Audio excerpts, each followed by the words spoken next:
ओम ब्रह्मा गुरुर्विष्णु गुरुर्देवो महेश्वरा गुरु साक्षात् परब्रह्म तस्मै श्री गुरुवे नमः। ओम वंदे देव उमापतिं सुरगुरुं वंदे जगत्कारणं वंदे पन्नगभूषणं मृगधरं वंदे पशूनां पतिं वंदे सूर्यशशाङ्कवह्निनयनं वंदे मुकुन्दप्रियं वंदे भक्तजनाश्रयं च वरदां वंदे शिवं शङ्करम्। आदौ रामतपोवनादिगमनं हत्वा मृगं काञ्चनं वैदेहीहरणं जटायुमरणं सुग्रीवसम्भाषणं बालीनिग्रहणं समुद्रतरणं लङ्कापुरीदाहनं पश्चात् रावणकुम्भकर्णहननम् एतत् श्रीरामायणं। भगवान सियापति रामचंद्र जी के चरण कमलों में नतमस्तक होकर के हम श्रीमद् रामचरितमानस के अरण्य कांड के 15वें दोहे से आगे की कथा पढ़ने जा रहे हैं, जो इस प्रकार है। धर्म ते विरत जोग ते ज्ञाना ज्ञान मोह प्रद वेद बखाना जाते बेग द्रव में भाई सो मम भगति भगत सुखदाई। धर्म के आचरण से वैराग्य और योग से ज्ञान होता है तथा ज्ञान मोक्ष का देने वाला है, ऐसा वेदों ने वर्णन किया है। और है भाई, जिसमें मैं शीघ्र ही प्रसन्न होता हूँ वह मेरी भक्ति है, जो भक्तों को सुख देने वाली है। सो सुमंत्र अवलंबन आना ते आदि न ज्ञान विज्ञाना भगति तात अनुपम सुख मूला मिलय जो संत ओय अनुकूला। वह भक्ति स्वतंत्र है, उसको ज्ञान विज्ञान आदि किसी दूसरे साधन का सहारा अपेक्षा नहीं है। ज्ञान और विज्ञान तो उसके अधीन है तात भक्ति अनुपम है एवं उसकी मुख सुख के मूल है, और वह तभी मिलती है जब संत अनुकूल प्रसन्न होते हैं। भगति के साधन कहूँ बखानी सुगम पंथ मोहि पावें प्राणी प्रथम विप्रचरण अति प्रीति निज निज कर्म निरत श्रुति रीति। अब मैं भक्ति के साधन विस्तार से कहता हूँ। यह सुगम मार्ग है जिससे जीव मुझको सहज ही पा लेते हैं।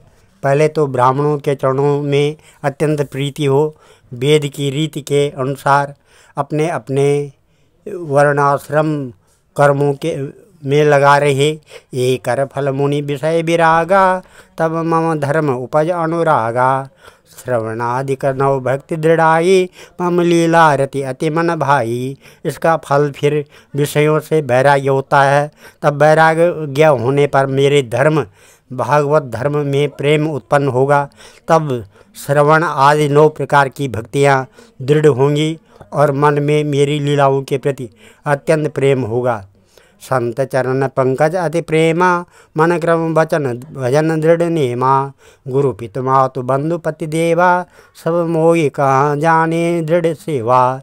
जिसका संतों के चरणों में अत्यंत प्रेम हो, मन वचन और कर्म से भजन का दृढ़ नियम हो, और जो मुझको ही गुरु पिता माता भाई पति और देवता सब कुछ जाने और सेवा में दृढ़ हो। मम गुण गावत पुलक शरीरा गद गद गिरा नयन बहनीरा काम आदि मद दम्ब न जाके ताते तात निरंतर बस में ताके। मेरा गुण गाते समय जिसका शरीर पुलकित हो जाए, वाणी गदगद हो जाए और नेत्रों से प्रेमाश्रुओं का जल बहने लगे और काम मद और दम आदि जिसमें न हो, है भाई, रामचंद्र जी कहते हैं मैं सदा उसके बस में रहता हूँ। वचन कर्म मन मोरी गति भजन करे निष्काम तिनके हृदय कमल महू करऊँ सदा विश्राम। जिनको कर्म वचन और मन से मेरी ही गति है और जो निष्काम भाव से मेरा भजन करते हैं, उनके हृदय कमल में मैं सदा विश्राम किया करता हूँ। भगति जोग सुनि अति सुख पावा लक्ष्मण प्रभु चरण निसर नावा। यही विधि गए कछुक दिन बीती कहत विराग ज्ञान गुण नीति।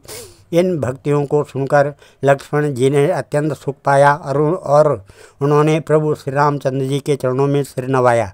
इस प्रकार वैराग्य ज्ञान गुण और नीति कहते हुए कुछ दिन बीत गए।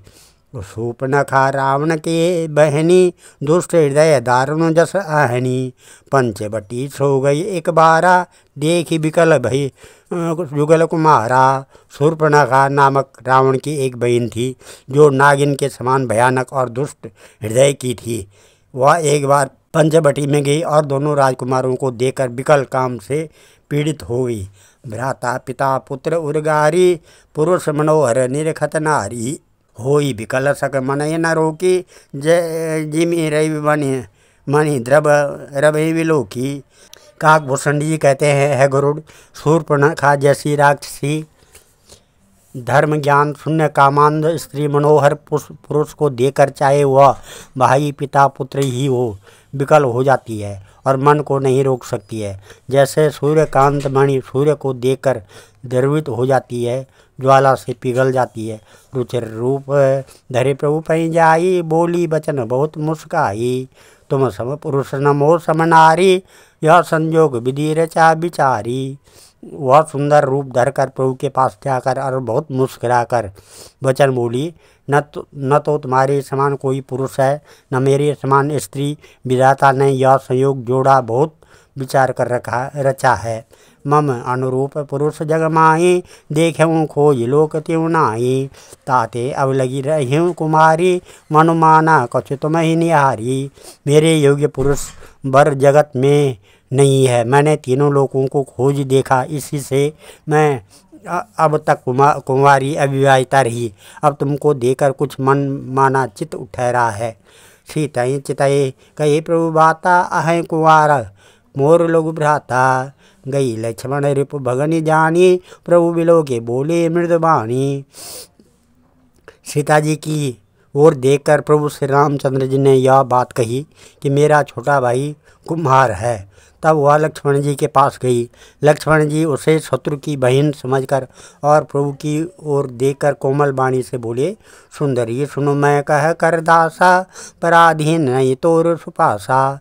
प्रभु समर्थ कौशलपुर राजा, जो कुछ करें उन्हें सब छाजा। है सुंदरी सुन, मैं तो उनका दास हूँ, मैं पराधीन हूँ, अतः तुम्हें सुविधा सुख न होगा। प्रभु समर्थ हैं, कौशलपुर के राजा हैं, वे जो कुछ करें उन्हें सब फलता है। सेवक सुख च मान भिकारी, व्यसनी धन शुभ गति व्यभिचारी। लोभी जसो चह चार गुमानी, नव दुई दूध चाहत ये प्राणी। सेवक को सुख चाहिए, भिकारी समान चाहिए, व्यसनी जिसे जुए शराब आदि का व्यसन हो, धन और व्यभिचारी शुभ गति चाहिए, लोभी यश चाहिए और अभिमानी चारों फल अर्थ का धर्म का मोक्ष चाहिए। तो ये सब प्राणी आकाश को धोकर दूध लेना चाहते हैं, अर्थात असंभव बात को संभव करना चाहते हैं। पुनि फिर राम निकट सो आई, प्रभु लक्ष्मण पै बहुरी पठाई। लक्ष्मण कहा तो ये सो भरई, सो तृण तोरी लाज परे हरई। वह लौटकर फिर राम जी के पास आई। प्रभु ने उसे फिर लक्ष्मण जी पास भेज दिया। लक्ष्मण जी ने कहा, तुम्हें वही बरेगा जो लज्जा को तृण तोड़कर अर्थात प्रतिज्ञा करके त्याग देगा, अर्थात जो निपट निर्लज्ज होगा। तब खिसियाने राम पै आ गई, रूप भयंकर प्रकटत भई। सीता ये सभय देखे रघुराई, कहा अनुज सन शयन बुझाई। तब वह खिसियाई हुई क्रुद्ध होकर श्री राम जी के पास गई और उसने अपना भयंकर रूप प्रकट किया। सीता जी को भयभीत देकर श्री रघुनाथ जी लक्ष्मण जी को इशारा देकर कहा, लक्ष्मण अति लागहूँ सो नाक कान बिनु कीन, ताके कर रावण कह मनो चुनौती दीन। लक्ष्मण जी ने बड़ी फुर्ती से उसको बिना नाक कान की कर दिया, मानो उसके हाथ रावण को चुनौती दे दी हो। नाक कान बिनु भई विकरारा, जनो शस्त्रव शैल गेरु कै धारा। खर दूषण पै गई बिल पाता, धिग धिग तब पौरुष बल भ्राता। बिना नाक कान के वह विकराल हो गई। उसके शरीर से रक्त इस प्रकार बहने लगा मानो काले पर्वत से गेरू की धारा बह रही हो। वह विलाप करती हुई खरदूषण के पास गई और बोली, है भाई तुम्हारे पौरुष वीरता को धिक्कार है, तुम्हारे बल को धिक्कार है। ते पूछा सब कहे से बुझाई, जात धान सुन से न बनाई। धाये निश्चर निकर बरो था, जनो सपक्ष कज्जल गिर जू था। उन्होंने पूछा तब शूर्पणखा ने सब समझाकर कहा। सब सुनकर राक्षसों ने सेना तैयार की। राक्षस समूह झुंड के झुंड दौड़े, मानो पंखधारी काजल के पर्वतों का झुंड हो। नाना वाहन नाना कारा, नाना आयुध धर धोर अपारा। शूर्पणखा आगे कर लीनी, अशुभ रूप श्रुति नाशाहीनी। वे अनेकों प्रकार की सवारियों पर चढ़े हुए तथा अनेकों आकार सूरतों के हैं। वे अपार हैं और अनेकों प्रकार के असंख्य भयानक हथियार धारण किए हुए हैं। उन्होंने नाक कान कटी हुई अमंगल रूपणी शूर्पणखा को आगे कर दिया। असगुण अमित होई भयकारी, गणय न मृत्यु विवश सब झारी। गरजहीं तरजहीं गगन उड़ाई, देखी कटुक भट अति हर्षाई। अगणित भयंकर असकुन हो रहे हैं, परंतु मृत्यु के वश होने के कारण वे सब के सब उनको कुछ गिनते ही नहीं। गरजते हैं, ललकारते हैं और आकाश में उड़ते हैं। सेना देखकर योद्धा लोग बहुत ही हर्षित हुए। को कह जियत धरऊँ दो भाई, धरे मारऊँ ते ले उछड़ाई। धूरी पूरी नव मंडल रहा, राम बुलाए अनुज सन कहा। कोई कहता है दोनों भाइयों को जीता ही पकड़ लो, पकड़कर मार डालो और स्त्री को छीन लो। आकाश मंडल धूल से भर गया। तब श्री राम जी ने लक्ष्मण जी को बुलाकर उनसे कहा, ले जाने कहीं जाऊँ गिर कंदर, आवा निश्चर कटुक भयंकर। रहे सजग सुनी प्रभु कह बानी, चले सहित श्री सर धन पानी। राक्षसों की भयानक सेना आ गई। जानकी जी को लेकर तुम पर्वत की कंदरा में चले जाओ, सावधान रहना। प्रभु श्री रामचंद्र जी के वचन सुनकर लक्ष्मण जी हाथ में धनुष बाण लिए श्री सीता जी सहित चले। देख राम रिपुदल चली आवा, व्यस कठिन को दंड चढ़ावा। शत्रुओं की सेना समीप चली आई है। यह देखकर श्री राम जी ने हंसकर कठिन धनुष को चढ़ाया। को दंड कठिन चढ़ाए सिर जट, जूट बांधत सोह क्यों। मरकत सयल पर लरत दामनी, कोटि सो जुग भुजग ज्यों। कटि कसिन संग विशाल, भुज गई चाप बिसके सुधारी कै। चितवत मनऊ मृगराज प्रभु, गजराज घटा निहारी कै। कठिन धनुष चढ़ाकर सिर पर जटा का जोड़ा बांधते हुए प्रभु का शिर शोभित हो रहे हैं, जैसे मरकत मणि पड़ने के पर्वत पर करोड़ों बिजलियों से दो सांप लड़ रहे हों। कमर में तरकस कसकर विशाल भुजाओं में धनुष लेकर और बाण सुधार कर प्रभु श्री रामचंद्र जी राक्षसों की ओर देख रहे हैं। मानो मतवाले हाथियों के समूह को आता देखकर सिंह उनकी ओर ताक रहा हो। आई गए बगमेल धरऊँ धरऊँ धावत सुबट, जथा बिलो के अकेल बाल। रावण घेर रथ धनुज, पकड़ो पकड़ो पुकारते हुए राक्षस योद्धा बाघ छोड़कर बड़ी तेजी से दौड़े हुए आए और उन्होंने श्री राम जी की ओर को चारों ओर से घेर लिया। जैसे बाल सूर्य उदयकालीन सूर्य को अकेला देखकर मनदेह नामक दैत्य घेर लेते हैं। प्रभु बिलो के सर करें न डारी, थकित भई रजनीचर धारी। सचिव बोले खरदूषण, या कौ नृप बालक नरभूषण। सौंदर्य माधुर्य निधि प्रभु श्री राम जी को देखकर राक्षसों की सेना थकित रह गई अथवा चकित रह गई। वे उन पर बाण नहीं छोड़ सके। मंत्री को बुलाकर खरदूषण ने कहा, यह राजकुमार कोई मनुष्यों का भूषण है। नाग असुर सुर नर मुनि जेते, देखे जीते हते हम केते।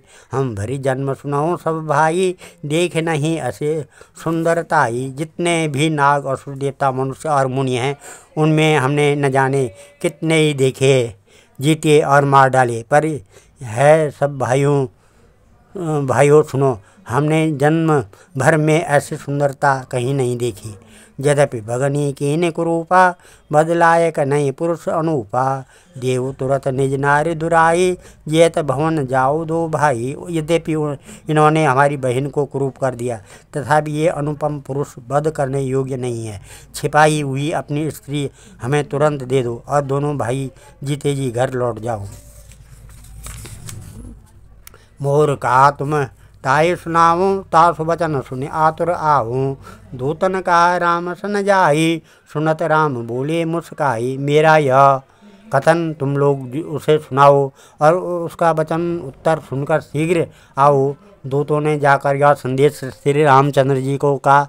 उसे सुनते ही श्री रामचंद्र जी ने मुस्कुरा कर बोले, हम क्षत्रिय मृगया बन कर रही, तुमसे खल मृग खोजत फिरही। रिपु बलवंत देख नहीं डरही, एक बार कालऊ सन लरही। हम क्षत्रिय हैं, वन में शिकार करते हैं और तुम्हारे शरीर के दुष्ट पशुओं को तो ढूंढते ही फिरते हैं। हम बलवान शत्रु को देखकर नहीं डरते, लड़ने को आवे तो एक बार तो हम काल से भी लड़ सकते हैं। यद्यपि मनोज धनुज कुल घालक, मुनि पालक खल सालक बालक। जो न होई बल घर फिर जाऊं, समर विमुख मैं हतऊ न काऊं। यद्यपि हम मनुष्य हैं, परंतु दैत्य कुल का नाश करने वाले और मुनियों की रक्षा करने वाले हैं। हम बालक हैं, परंतु है दुष्टों को दंड देने वाले। यदि बल न हो तो घर लौट जाओ। संग्राम में पीठ दिखाने वाले किसी को मैं नहीं मारता। रण चढ़ी करियो कपट चतुराई, रिपु पर कृपा परम कदराई। दूत न जाए तुरत सब कहूँ, सुन खर दूषण उर अति दहूँ। रण में चढ़ आकाश कपट चतुराई करना और शत्रु पर कृपा करना, दया दिखाना तो बड़ी भारी कायरता है। दूतों ने लौटकर तुरंत सब बातें कही, जिन्हें सुनकर खरदूषण हृदय अत्यंत जल उठा। उर्दय कहूँ कि धरऊँ धाये, विकट भट रजनी चरा।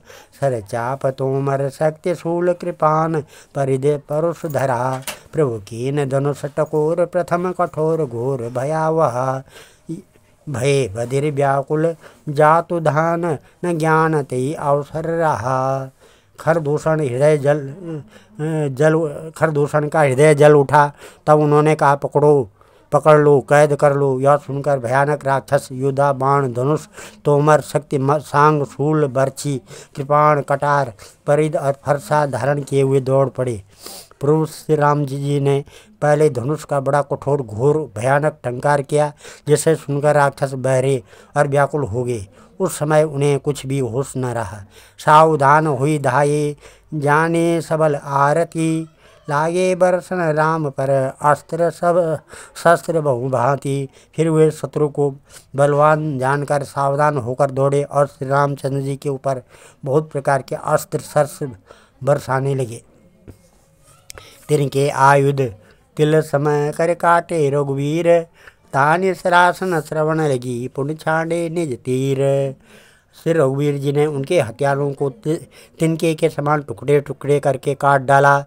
फिर धनुष को कान तक तान कर अपने तीर छोड़े। तब चले बाण कराल, फुकरत जनु बहु ब्याल। कोपे समर श्री राम, चले बिशक निमित निकाम। अवलोके घर तर तीर, मुरि चले निश्चर वीर। बहे क्रुद्ध तीनों भाई, जो भागी रन ते जाई। तब भयानक बाण ऐसे चले मानो फुकारते हुए बहुत से सर्प जा रहे हों। श्री रामचंद्र जी संग्राम में क्रुद्ध हुए और अत्यंत तीक्ष्ण बाण चले। अत्यंत तीक्ष्ण बाणों को देखकर राक्षस वीर पीठ दिखाकर भाग चले। तब खरदूषण और तीसरा तीनों भाई क्रुद्ध होकर बोले, जो रण से भागकर जाएगा यही बदब हर निज पानी। फिर मरण मन मऊ ठानी, आयुध अनेक प्रकार सन्मुख ते करहीं प्रहार। रिपु परम कोपे जानी, प्रभु धनुष सर संगानी। छाड़े विपुल नाराज, चले लगे कटन विकट पिशाच। उर शीस भुज कर चरण, जहाँ तहाँ लगे मही परन। चिकरत लागत बान, धर परत कुधर समान। भट कटत तन सत खंड, पुण्य उठत कर पास खंड। नव उड़त बहु भुज मुंड, बिन मौली धावत रुंड। खग कंक काक सुगाल, कटही कठिन कराल। उसका हम अपने हाथों वध करेंगे। तब मन में मारना ठान कर भागते हुए राक्षस लौट गए और सामने होकर वे अनेकों प्रकार के हथियारों से श्री राम जी पर प्रहार करने लगे। शत्रु को अत्यंत कुपित जानकर प्रभु ने धनुष पर बाण चढ़ाकर बहुत से बाण छोड़े, जिनसे भयानक राक्षस कटने लगे। उनकी छाती, सिर, भुजा, हाथ और पैर जहाँ तहाँ पृथ्वी पर गिरने लगे। बाण लगते ही वे हाथी की तरह चिंगाड़ते हैं। उनके पहाड़ के समान धड़ कट कर गिर रहे हैं। योद्धाओं के शरीर कट कर सैकड़ों टुकड़े हो जाते हैं। वे फिर माया करके उठ खड़े होते हैं। आकाश में बहुत सी भुजाएं और सिर उड़ रहे हैं तथा बिना सिर के धड़ दौड़ रहे हैं। चील या कोंच, कौवे आदि पक्षी और सियार कठोर और भयंकर कट शब्द कर रहे हैं। कटकट जम्मुक भूत प्रेत पिशाच खर पर संचयी, बेताल वीर कपाल ताल बजाय जोगन नाचही। रघुवीर बाण प्रचंड खंडय बटन के उर भुज सिरा, जहाँ तहाँ परय उठी लड़ाई धरु कराई भय कर गिरा। सियार कटकटाते हैं, भूत प्रेत और पिशाच खोपड़ियाँ बटोर रहे हैं अथवा खपर भर रहे हैं। वीर बेताल खोपड़ियों पर ताल दे रहे हैं और योगनियाँ नाच रही हैं। श्री रघुवीर प्रचंड बाण योद्धाओं के वक्षस्थल, भुजा और सिरों के टुकड़े टुकड़े कर डालते हैं। उनके धड़ जहाँ तहाँ गिर पड़ते हैं, फिर उठते हैं और लड़ते हैं और पकड़ो पकड़ो और का भयंकर शब्द करते हैं। अंतावरी गड़ी उड़त गीत पिशाच कर गई धावही, संग्रामपुर बास मनहु बहु बाल गुड़ी उड़ावही। मारे पछारे उर बिदारे विपुल भट कहरत परे, अवलोक निज दल विकल भट तिसरा खर दूषण फिरे। आतड़ियों एक छोर को पकड़कर गीद उड़ते हैं, उन्हीं का दूसरा छोर हाथ से पकड़कर पिशाच दौड़ते हैं। ऐसा मालूम होता है मानो संग्राम रूपी नरक के निवासी बहुत से बालक पतंग उड़ा रहे हों। अनेकों योद्धा मारे और पछाड़े गए, बहुत से जिनके हृदय विदीर्ण हो गए हैं पड़े कराह रहे हैं। अपनी सेना को व्याकुल देखकर तीसरा और खरदूषण आदि योद्धा श्री राम जी की ओर मुड़े। सर सत्य तोमर परुष शूल कृपान एक बारही, करे कोप श्री रघुवीर पर अगणित निशाचर डारही। प्रभु निमिष मोह रिपु सर निवारि पचार डारे, सायका 10 बिछक उर माज मारे सकल निश्चर नायका। अगणित राक्षस क्रोध करके बाण, शक्ति तोमर, फरसा, शूल और कृपाण एक ही बार में श्री रघुवीर पर छोड़ने लगे। प्रभु ने पल भर में शत्रुओं के बाणों को काट कर ललकार कर उन पर अपने बाण छोड़े। सब राक्षस सेनापतियों के हृदय में 10 बाण मारे। मही परत उठी भट फिर भिरत मरत न करत माया अति घनी, सुर डरत 14 सहस्र पेत बिलो के एक अवध धनी। सुर मुनि सभय प्रभु देख माया नाथ अति कौतुक करियो, देखय परस्पर राम करि संग्राम रिपुदल लरि मरयो। योद्धा पृथ्वी पर गिर पड़ते हैं, फिर उठकर भिड़ते हैं, मरते नहीं। बहुत प्रकार की अतिशय माया रचते हैं। देवता यह देकर डरते हैं कि प्रेत राक्षस 14,000 है और अयोध्यानाथ श्री राम जी अकेले हैं। देवता और मुनियों को भय देकर माया के स्वामी प्रभु ने एक बड़ा कौतुक किया, जिससे शत्रुओं की सेना एक दूसरे को राम रूप देखने लगी और आपस में ही युद्ध करके लड़ मरी। राम राम कई तनु तजई पावय पद निर्वाण, करे उपाय रिप मारे छन महु कृपा निदान। सब यही राम है, इसे मारो। इस प्रकार राम राम कहकर शरीर छोड़ते हैं और निर्वाण मोक्ष पद पाते हैं। कृपा निधान श्री राम जी ने यह उपाय करके क्षण भर में शत्रुओं को मार डाला। हर्षित बरसहि सुमन सुर बाजय गगन निशान, और स्तुति करी सब चले शोभित विविध विमान। देवता हर्षित होकर फूल बरसाते हैं, आकाश में नगाड़े बज रहे हैं। फिर वे सब स्तुति करके अनेकों विमानों पर सुशोभित हुए चले गए। आज हम इस कथा को यहीं पर विराम देते हैं। कल अरण्यकांड का 20वें दोहे से आगे की कथा पढ़ेंगे। ओम मंगलम भगवान विष्णु मंगलम गरुड़ध्वजा मंगलम पुंडरीकाक्षा मंगलाय तनो हरि मंगलम भगवान शंभु मंगलम वृषभध्वजा मंगलम पार्वतीनाथ मंगलाय शिव शंकर सर्वमंगल मांगल्ये शिवे सर्वार्थ साधिके शरणे त्र्यंबके गौरी नारायणी नमस्ते अन्नपूर्णे सदापूर्णे शंकर प्राण वल्लभे ज्ञान सौभाग्य सिद्ध्यर्थम भिक्षां देहि च पार्वती। ओम सर्वे भवन्तु सुखिनः सर्वे सन्तु निरामया सर्वे भद्राणि पश्यन्तु मा कश्चित् दुःखभाग् भवेत्। धन्यवाद।